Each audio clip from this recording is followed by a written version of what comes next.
మాంసం అంగళ్ళు ఉన్నాయి, బీఫ్ అంగళ్ళు ఉన్నాయి. వాటన్నిటిని ఎక్కడన్నా ఒక్కటైనా క్లోజ్ చేయించినారా?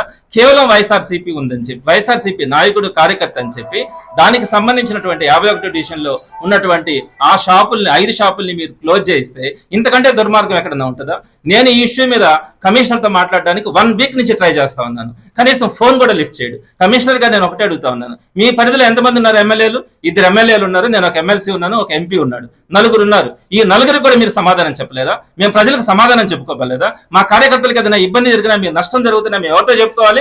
ఇది అడ్మినిస్ట్రేషన్ అవుతుందా? ఒక ఐఏఎస్ ఐపీఎస్ లో ఈ విధంగా దుర్మార్గంగా ఉంటే ఇంకా ప్రజలకు ఏ విధంగా సమాధానం చెప్తారు?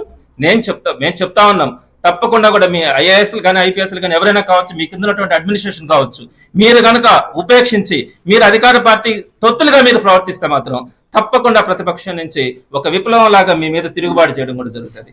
చెప్తా ఒక ఫోన్ చేస్తే మీరు చేయండి, చేయకపోండి. ఫోన్ చేసినప్పుడు లిఫ్ట్ చేసి ఆన్సర్ చెప్పగలగాలి.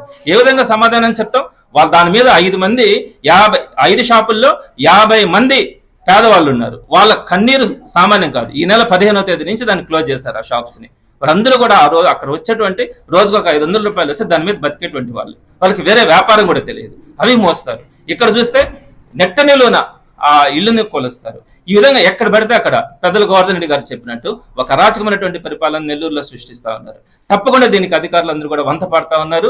ఎటువంటి పరిస్థితుల్లో కూడా అధికారులకు మరలా కూడా చెప్తా ఉన్నాం. మీరు మేము లాస్ట్ టైం అధికార పక్షంలో ఉన్నా కూడా నారాయణ గారు నేను చెప్తా ఉన్నా, నెల్లూరు సిటీ నియోజకవర్గంలో 30,000 ఓట్లని ఆయన కొత్తగా యాడ్ చేసుకున్నాడు. 28,000 ఓట్లను తొలగించినారు. 58,000 ఓట్ల మార్పులు జరిగినాయి. మీకు మేము అధికారంలో ఉన్నప్పుడు అధికారులు సహకరించలేదా? ఈ ఓట్లన్నీ కూడా మీరు మార్పులు చేర్పులు చేయించుకుంటే ఆ రోజు అధికార పార్టీలో ఉన్నటువంటి వాళ్ళు ఎవరైనా అడ్డుపడ్డారా? మరి ఈ రోజు మీరు అధికారంలోకి వచ్చిన తర్వాత ప్రతిపక్ష పార్టీ వాళ్ళకి సంబంధించిన నాయకులను కానీ కార్యకర్తలను కానీ ప్రజలను కానీ ఇబ్బంది పెడతా ఉంటే, మేము మాట్లాడుతూ ఉంటే కూడా కనీసం స్పందించే విధంగా కూడా అధికారం లేకుండా మీరు తయారు చేస్తా ఉంటే చూస్తూ ఊరుకుంటారనుకుంటా ఉన్నారా? మీకు తెలుసా బాధలు?